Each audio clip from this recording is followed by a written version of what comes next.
Now they lost it on the 40 acres on campus grounds. We gather round, discussing goals and dreams and life's adventures. The Texas Longhorns, they're the talk of the town. High castles of the 40 acres, where we dive deep into the game day stories, from touchdowns to heartbreakers. We discuss it all, Texas Longhorns glory. Here we gather round each Thursday night, talking sports, it's so alright. From football to basketball, baseball to softball, Tim Wayne and Harry, we cover it all. Sports talk is our passion, our delight. Thursday night at 8:30, we unite. We discuss the scores, the plays, the teams we might. Let's dive into the game, let's ignite. 12 conference champions.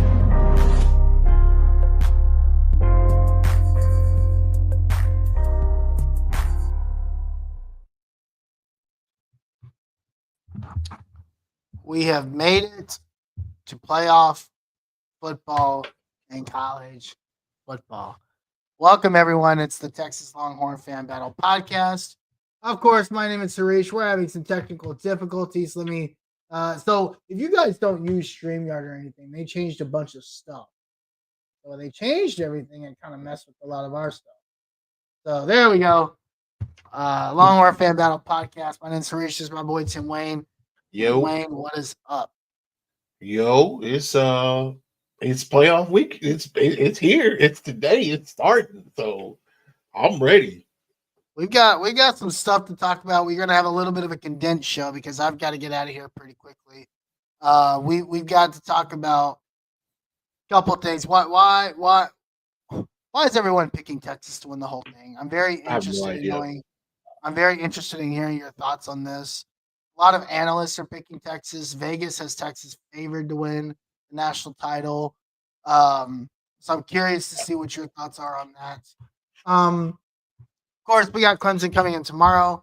Cade Klubnik versus Quinn Ewers, part 3. Good old Westlake versus Carrollton showdown, and then maybe Cade Klubnik will go watch Westlake lose to North Crowley after that tomorrow. So Yeah. we'll preview that game, and then of course we'll just give our picks for really quick and dry at the end of the show. Give our picks for the weekend, and we'll get out of here. But you good with that, Tim? Yes, Anything sir. else you Let's want to do add it. to that? All right. No, Well, man. before we get started, I'm ready. Go ahead. Pay the bills. there's You a got to pay the delay. bills. There's You a got to pay the massive bills. delay. Really? Yeah. All right. Well. All right. Well, just pay the bills, and we'll try to go from there. All right, we'll pay the bills. All right. Before we do that, fanbattlesports.com. Fanbattlesports.com, where you can get the latest and greatest from the ASC South, including the Colts, the Jaguars, the Texans, and, of course, the Titans. Fanbattlesports.com. There's Titans Colts this weekend. We're all playing for who can be the worst. Fanbattlesports.com. If you're interested in your own show, hit us up on the website. Hit the contact us button, and we'll be glad to set you up with everything that you need. FanBattleSports.com. And then, of course, follow us on Twitter at Longhorn Fan Battle or LH Fan Battle. We're trying to get to 3,000 followers on Twitter, or X or whatever you guys want to call it. So give us a follow there.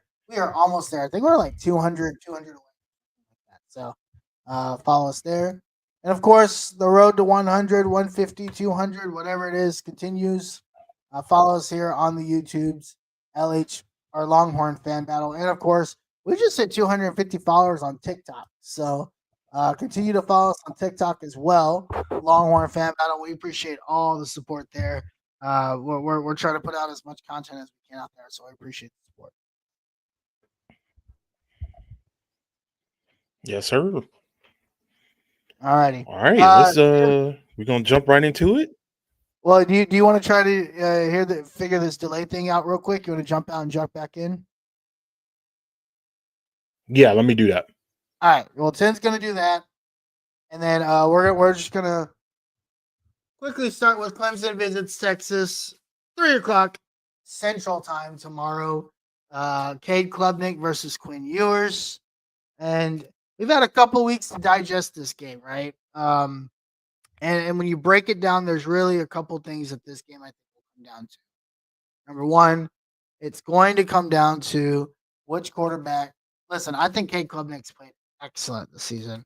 But I also think Cade Klubnik has played more excellent in the last part of the season than Quinn Ewers has. If you look at the last month this season, yes, Quinn has made plays.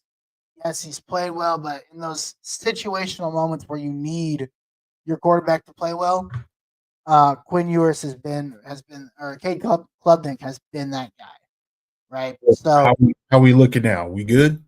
Can you hear me now? Yeah. All right, so we're good. So right. we just got started. Quinn Ewers versus Cade Klubnik 3. If we looked at the last month of the season and just let's start with the quarterbacks, right? Quinn Ewers has played well at times. He has not played a full game well in over a month. Honestly, I don't think he's played a full game well all season. Yep. Since that Michigan game, Cade Klubnik has really put it together over the last month. And really, if it wasn't for Klubnik, Clemson wouldn't be here right now, right? So I think that's the number one key is which quarterback is going to put together 4 solid quarters. Fortunately enough for Quinn, he doesn't need to play well for this Texas team to win. But for Cade Klubnik, if he doesn't play well, it could get really ugly for him. Yeah, in regards to Kate Klubnik and this offense, like you said, they looked pretty abysmal at the beginning of the season. I definitely had them not looking so hot. I didn't expect them to bounce back the way that they did against Georgia, and they've gotten better significantly every week. Quietly, by the way, quietly. They did have the loss to South Carolina, which was I mean, that's a rivalry game. It's the last game. If you're South Carolina, you want to try to knock off your rival because that looks good for your program. It builds and it has you looking good as you go into the offseason. And plus, there was potentially at the time an SEC spot open for that college football playoff. It just so happened that it didn't work out, and South Carolina favored.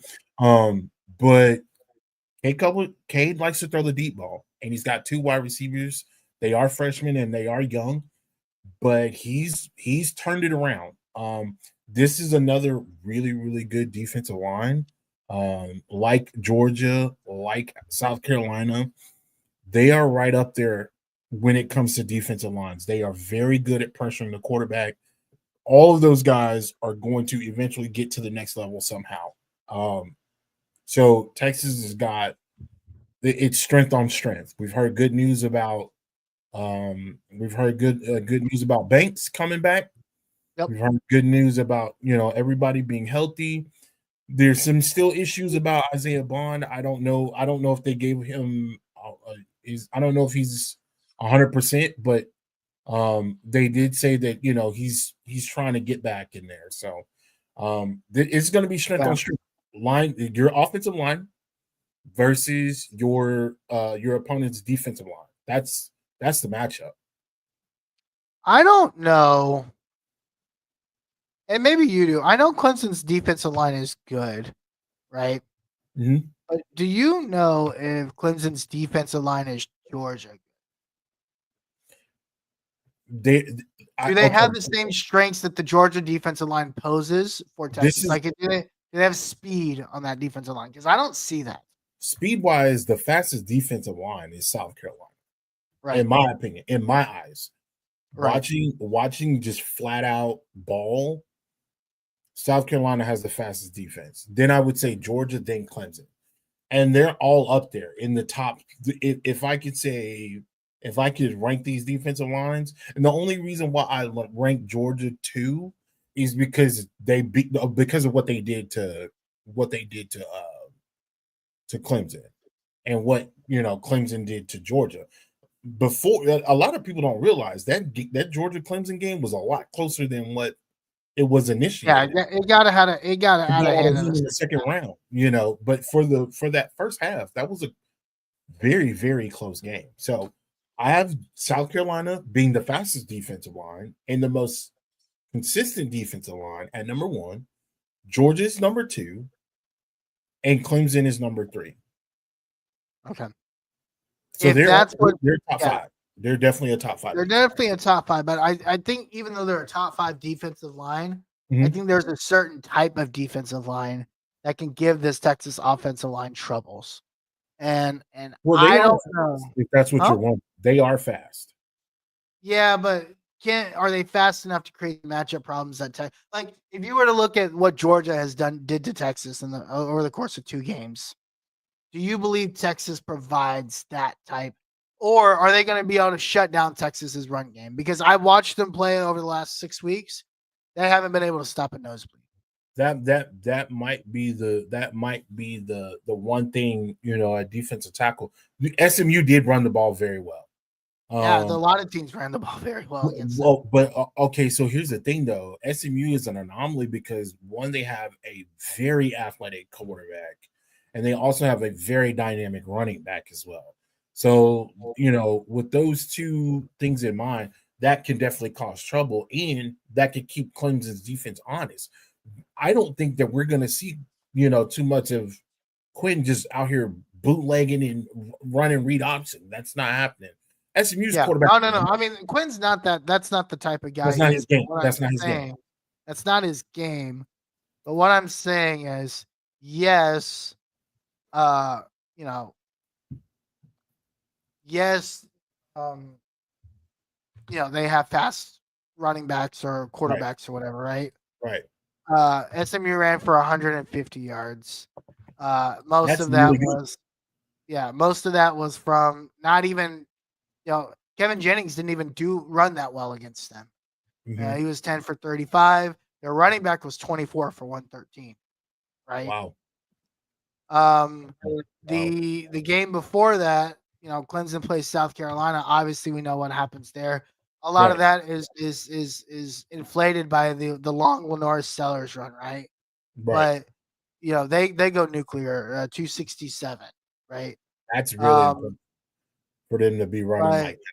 That's really, really this impressive. even the Citadel, a bunch of nobodies ran for 300 yards. Did you say the So Citadel is a bunch of nobodies? No, you're insane. Not, I mean, listen, the Citadel is the I mean, Citadel. am I not wrong? I mean, no, you're not. I mean, I'm just, I mean, the Citadel ran for 300 yards and on them.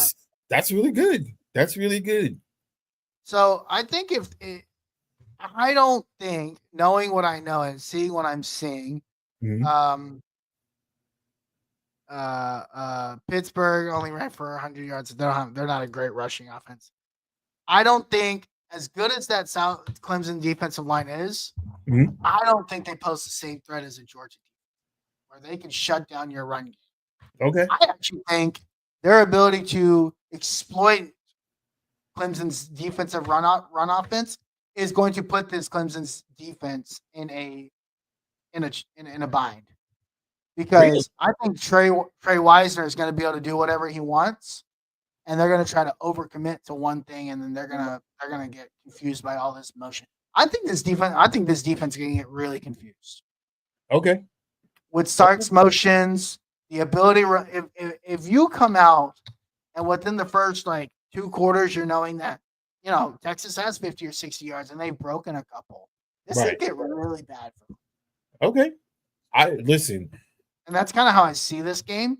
Okay. Uh, if they don't, right, and you have like a Georgia type game, and this can turn into a dogfight, and Texas can win a dogfight. Yeah. But Yeah. as a Texas fan, I don't know if you want that kind of dogfight with the help of your quarterback. No. And One that's kind of time. where I lay the difference. Okay. Okay. Let me ask you this. In regards to have you, I mean, okay. Now, when it comes to running the ball, obviously at a majority of points at a time, I think we have made offensively a shift. And maybe you agree with me, maybe you don't. I would say between the last 5 and 6 games of the year, our strongest keys to winning games has been running the ball. Correct. Okay. Do you expect for Texas to do you think they go in with the game plan of running the ball, or do you think that they go in with the game plan of we're going to stress this defense out and we're going to see what you can handle? Because Yes. that's what they initially did in Florida until Quinn got hurt. Once Quinn got hurt in that second half, they reverted to running the ball. And I think that's the key, right? And I think it's not just running the ball. I think it's running the ball in a certain way. I think you have Right. to run the ball north and south, right?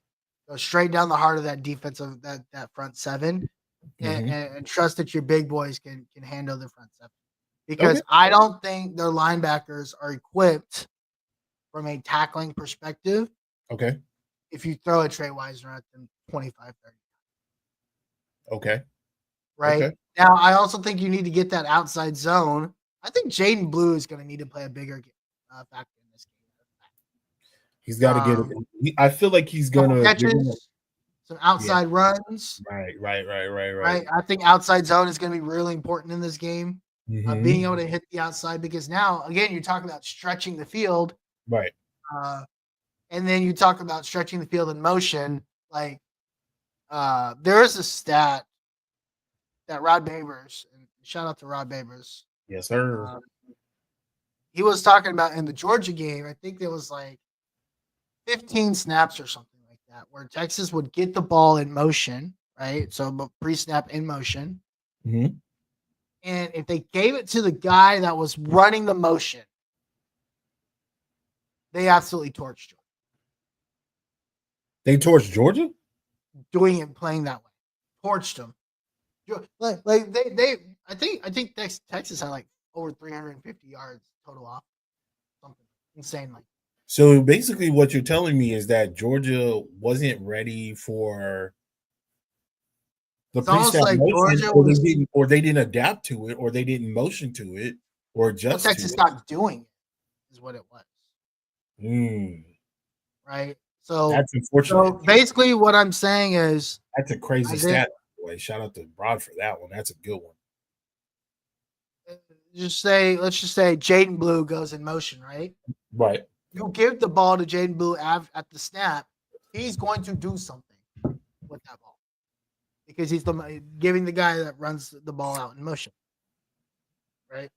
I think if you're looking at the film of that Georgia game, I think that's where Clemson can have the ability to get confused because now Stark can take that and add another dimension to that to say, okay, you think I'm just going to give it to the guy that's in motion every time. Okay. Now I just shove it down your throat, and you might leak out a linebacker because Jaden Blue goes 5 wide instead of out of the backfield, or you might have double running backs, and you send one guy out, and you think it's going to be a pass, but you just run a draw play. Like there are intricacies to some of these formations that I think you can attack this Clemson defense with, but I think at the end of the day, you have to attack them straight up and down because they do have a lot of speed, especially at the linebacker position. So continuously going east to west is not going to work. Right. You're going to have to go north and south. And so the interior of this offensive line is going to be really important. But if I see early that Trey Wisner is cooking this defense, I think Clemson's in trouble. All right. That's fair. That's fair. That is fair. So that's kind of how I saw, and that's kind of how it changed my mind about how I think. So, all right, I do think that's the key, though. I do think that putting the ball on the ground is the reason why Texas could win this game and win this game big. I'm not saying that Texas can't put the ball in the air. I do think that they can, but I think you have to. I think you have to put the ball on the ground early and see what can happen early. If Clemson doesn't adjust, you continue to run the ball. Does that make sense? You continue to run the ball. You continue to pound the rock. You keep basically keeping your guys healthy. You know what I'm saying? Like we don't want them to. I don't want them to get into a situation where they throw everything out. But I mean, at this point, because you're in the playoff, you kind of have to. You throw everything out there, yeah. You got to. I expect Sark to have a game plan, and I expect Sark to kind of stick with it. But if you are in a situation where you're just able to basically run the rock and run it down their throat, I think you got to stay with that. I think you got to use everything that you possibly can to continue to pound the rock, and especially because, again, look, SMU did move the ball. They looked really good at doing it. And they, especially within the first half, I think the fact that SMU is relatively young, they had a freshman at quarterback, and he made some key mistakes. Like he dropped the ball. There was a couple fumbles, threw some interceptions, got Clemson right back into the game. And Clemson's defense is not a terrible defense. They are a formidable defense. But I think if you're Texas, I think you have to see what you can do with the ground running on the ground early before just airing it out and just emptying the clip. Clemson is a very opportunistic defense, though, right? Yes. One thing you can't do as Texas is you cannot turn the ball over. No. Like Quinn, fumbles, getting behind the sticks. That's the stuff that can't happen this week. Yeah. That's inexcusable at this point, right? And I get you are who you are. Like I get all that stuff that they say, but you cannot turn the ball over. Because that's how you end up in a dogfight. And red zone offense is going to be really important. When you get into Right. the inside the 20, like you've got to put the ball in. You're at home. There's no crowd noise impacting you. Now, is the production going to be different? Yeah, because they're doing some weird like playoff stuff to like balance both teams. Like we'll get an intro video, like these Right. weird things that they're doing, right? But overall, uh, if Texas plays Texas, and I think Quinn Ewers, this is the healthiest he'll have been in a long time. You get your win, you get out of there, you get 10 days to rest Oh, again. you gotta get that 10 days, dog. Yeah. You And need then that. you get 10 days again, and you can go to I think the nice thing about this is you get 10 days in between games. Like I looked at the schedule, and if based on where you advance, if Texas wins tomorrow, they don't play again until New Year's Day. So they'll play Dog, tomorrow, and then if they they need that. win, They they will need. play on New Year's Day. And They need. they would play like the 12 o'clock game on New Year's Day. If you won on New Year's Day, you get another 10 days off, and you don't play again until What the Friday the 10th. summer? So you get 9 days off. 10, So you 10, Friday the 10. 10th. Okay. And then if you win again, of course, you play the Natty, right? So you got to win 4 games. You got to win tomorrow. You got to win next week or the next game, and then 2 more after that. So Yeah. I'm slightly encouraged by where this Texas team is. I think Quinn is going to be. We're going to start to see a little bit healthier Quinn again. And if Quinn has the ability to put together the greatest 4 game stretch in Texas history, and if he can do that, Boy. this team can win a national title. Boy, I know we're doing a short show. I definitely wanted to talk about Quinn and his legacy. We will. I want to talk. I think we This could talk about Quinn and his legacy after the season. Because I'd be interested to see like because there's 2 very different stories that can be told. yeah. So Yeah. I think we should wait till after to see what it is. Like if it ends tomorrow, then obviously that legacy is something. But if it doesn't until the semis, does it change a little bit? And then if he gets the Natty, does that change? If he wins the whole thing, obviously he's going to be a Longhorn legend, right? Yeah. So I mean, I want to wait till have that discussion after the season. Okay. Because I think depending on what happens, and after the season, just whenever Texas gets eliminated or when they win the whole thing, that creates a much different. Right. So Yep. All right, Tim. Speaking of Natty, speaking of getting there, speaking of favorites, why is everyone picking Texas? The reason why this came up is It was pissing me off, dog. I ain't gonna lie. I looked at a couple of like brackets out there, and I just see things. I saw the Vegas odds, and the Vegas odds were at plus 350. Obviously, those odds have gone down because a lot of money is going towards Texas, and so or the money has not gone against Texas. But Right. and then I saw a couple of analysts. I saw Todd McShay pick Texas. I saw a couple other guys had like Texas. I mean, Texas all the way to the semis isn't surprising, but then I saw a couple guys that Texas in the beating Oregon in the net and getting to the Natty, right? Without like telling us your prediction, why do you think there's so much favoritism being shown? I think the favoritism is being shown because of the way that the seeding has fallen. Yeah. I think with the way that the seeding has fallen, I think it's gone heavily in Texas's favor to lose the game that they lost. Yeah. Now, if Georgia and Texas were to swap, I think Georgia would be heavily favored based on the seeding to win it all. And I think with the first couple of rounds, like we got less than an hour. Notre Dame is playing in the snow. Like, Texas didn't have to worry about any rain. They don't have to worry about any snow. Tomorrow it's gonna be 65 degrees here. Yeah. On Thursday, really nice tomorrow. On Thursday, between now and after tomorrow, which is Saturday. Sunday through the next week, it's going to be in the 70s. The first day of winter is today. It was 67 degrees outside. Talk about being in a perfect situation. So, with that being said, these next couple of games, if Texas is to win, is neutral sites. These next games are neutral sites. I think with that being said, that puts a lot of things in Texas's favor. Now, Notre Dame, Indiana, they're used to the cold. They're used to the cold. So that's another game. It's another day for them, you know. Yeah. But I think with where they are, I think Texas is prime.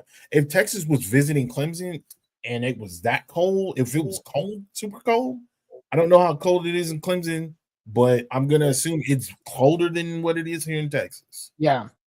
So, I don't think it's like 30 degrees cold over there, is it? dog, it's snowing in a lot of places. It's snow. It probably is pretty cold. Yeah.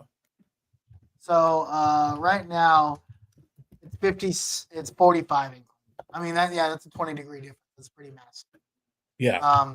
And at night, the other thing, so the nighttime, because this game is going to be played, during the afternoon, so it will still be fairly cold based on Clemson's Clemson, South Carolina. It's predicted to be in the 20s by the afternoon. Yeah. So who wants to play in the 20s? Not me. And that's a different time. Yeah. Listen, and you know better. You've been out in the north. You've been out in the Midwest. You've been to Chicago, even on the East. You lived on the East Coast for a while. Those are different types of colds that Texas kids are just not. There's rigid cold, and then there's Chicago's rigid cold, right? Right. In the South, Southeast, like Tennessee, Kentucky, it's just cold, right? So there's two very different layering feelings of cold. Yeah. Why do you think people are picking Texas to win? I think the other reason is a lot of people believe in Texas's defense. Like, this is the best defense that's left in college football. Yeah, that's true. That is true. And you've seen, and I think this is the other reason why I think Klubnik is going to struggle, is because Clemson doesn't have a dynamic wide receiver. They have very good wide receivers, but they don't have a blow your top off the defense type receiver. Their best receiver is Antonio Williams, who's young, right? He's only a sophomore. He has 838 yards on the season. Yeah. And also a lot of those guys, I think third, experience. Texas is the only team that comes back to the playoff from last year. And so they have a lot of guys that have experience of being in that semifinal, getting almost there, knowing what that's like to not win, right? They're the only team that knows that feeling. Do you think with the addition of Makuba, Texas has the upper hand because they will have Makuba to go and pick his brain and see exactly what they were doing? Well, I think even having Quinn, having Ethan Burke, having guys that played with Klubnik for 4 years, they know this guy, right? They don't know the system he plays in, but they know his tendencies. They know hey, you put your hand up a little bit and Kay gets a little bit nervous.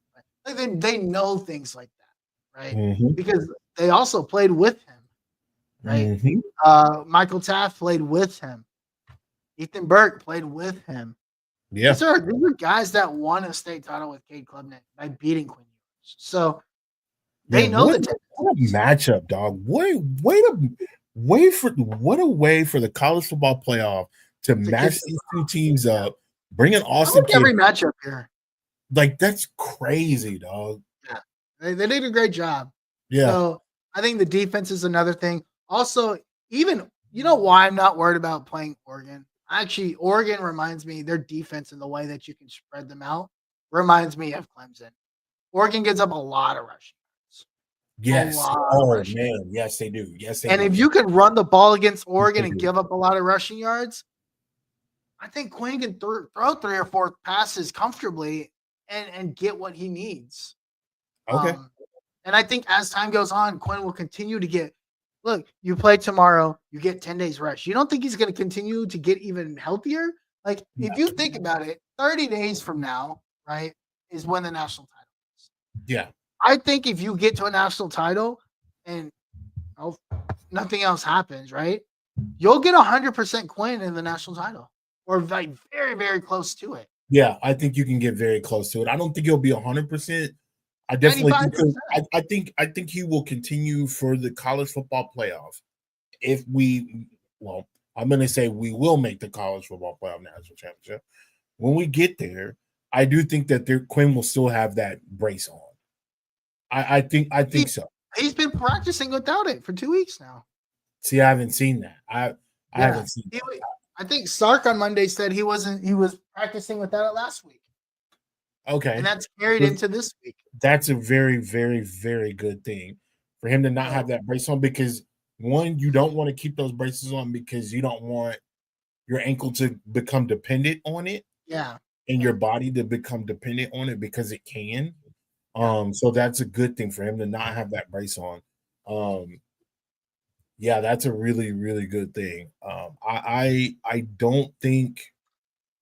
think, when you say, when you mention Texas defense, I overlooked that because, again, I'm looking at the holes. I'm not looking at the strengths, right? Clearly this year, in a situation where, you go up against Georgia twice and you're still able to keep them under 30 points, basically, or right at that 30-point mark. That is their strength. That is the team that did put up the most points outside of maybe one other team, if I'm not mistaken. I think Vanderbilt was right there too, as a team that put up over 20, 25 points on Texas. This is a really good situation, man. That defense has a Thorpe winner and some All-Americans or some All-Americans, not all pros, All-Americans for sure. And that is something that I think, because Cade does actually put up the ball, and Cade does turn the ball over. Maybe not as much as Carson Beck, but he is known to put the ball in the other opponent's hands.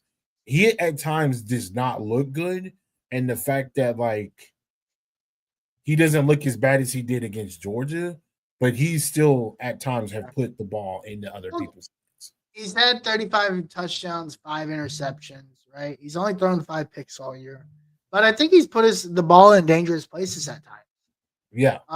And I think Texas will take advantage of those dangerous places, whereas some teams may not have, right? Or may not. So it'll be interesting to see what happens.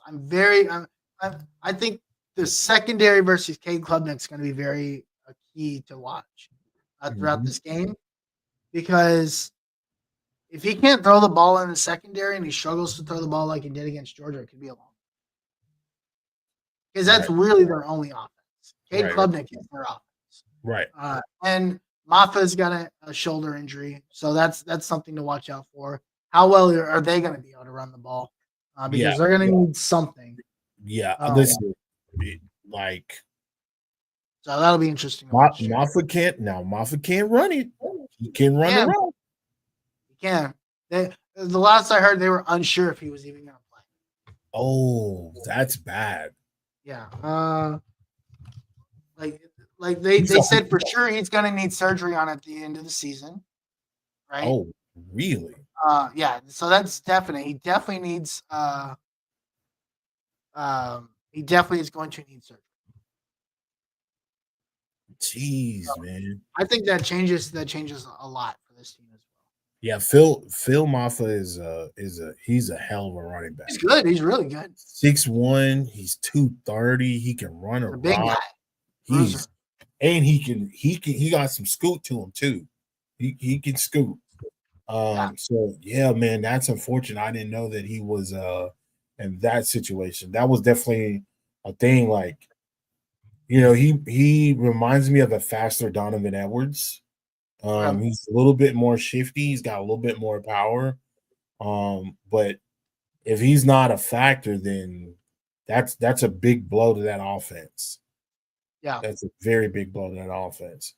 Do you before we move on here, is there anything else that you've seen over the week that stuck out that made you believe that, like, okay, this could be a really big focal point for Texas to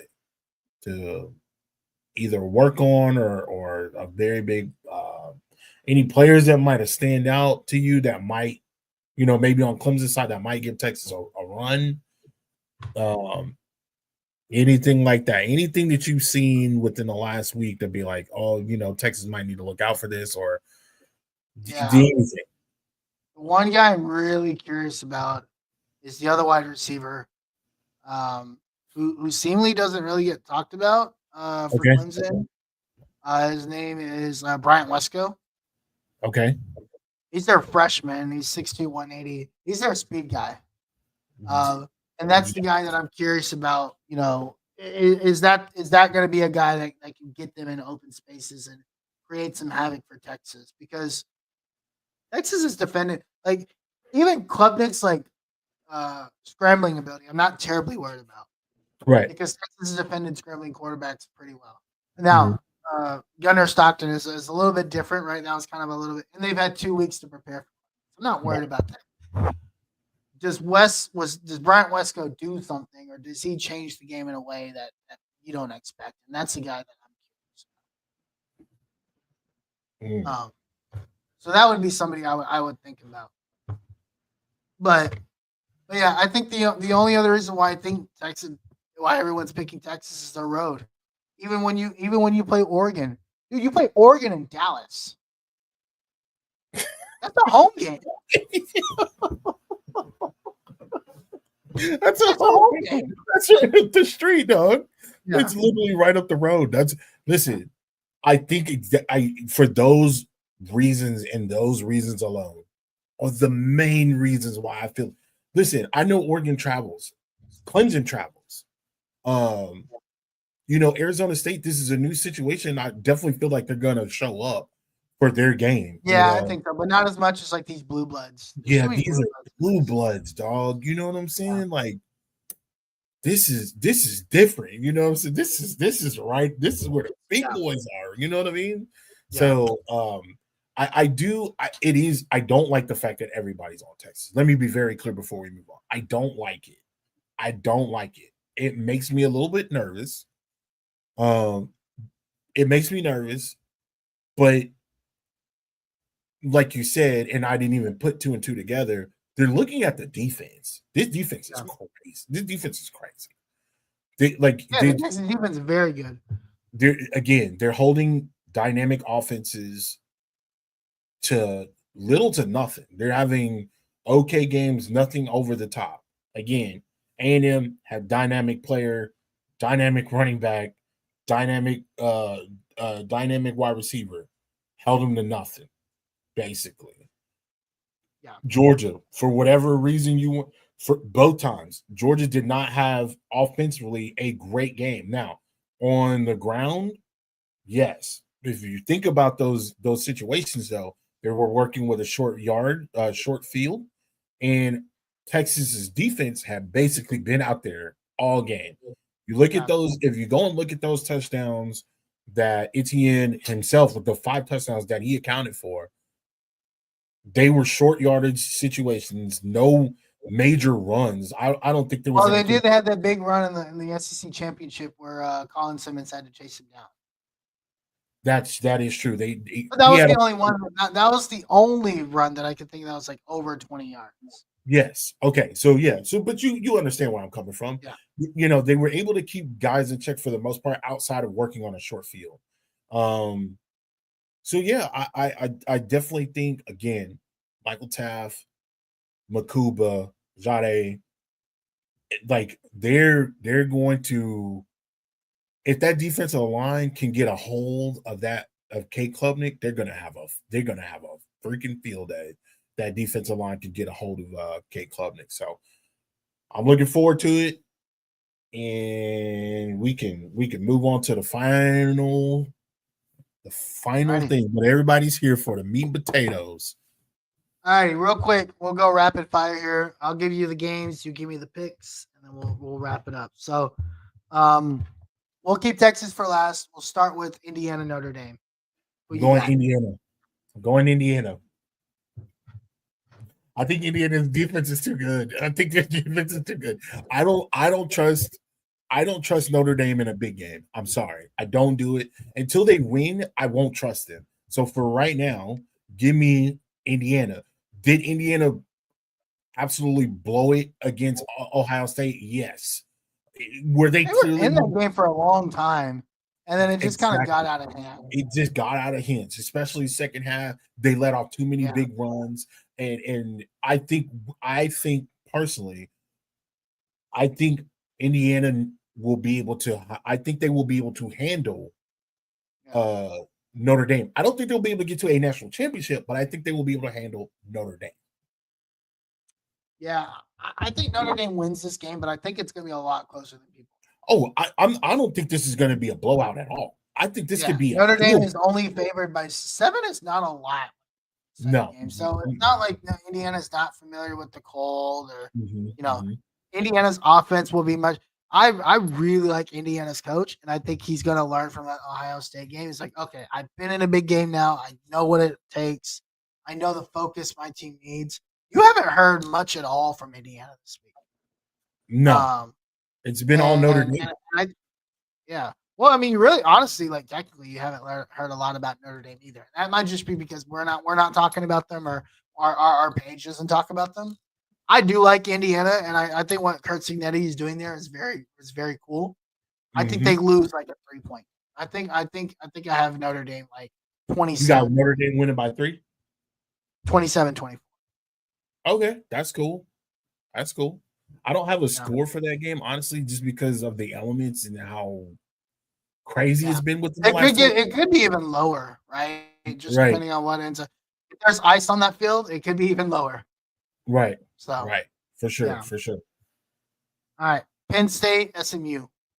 Penn State by a mile. I have Penn State winning 30-10.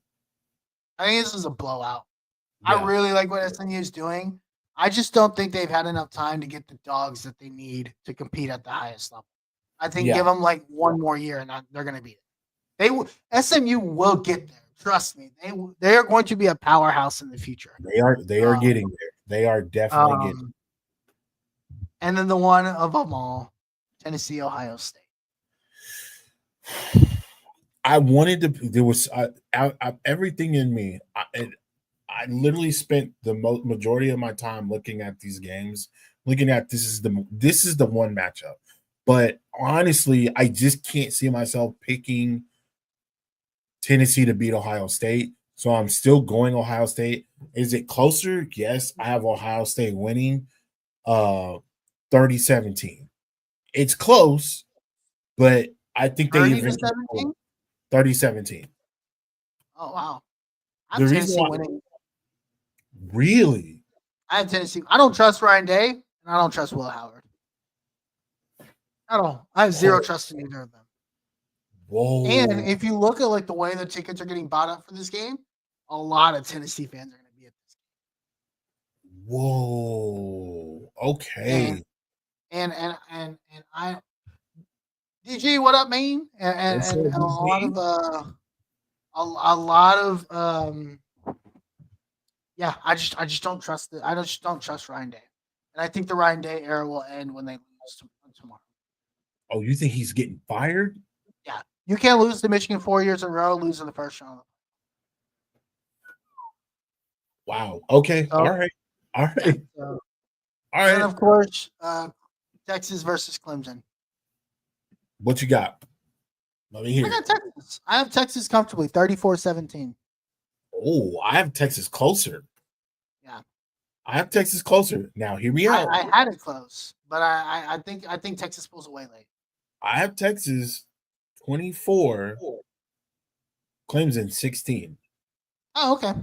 That's not too far out. It's just one more touchdown.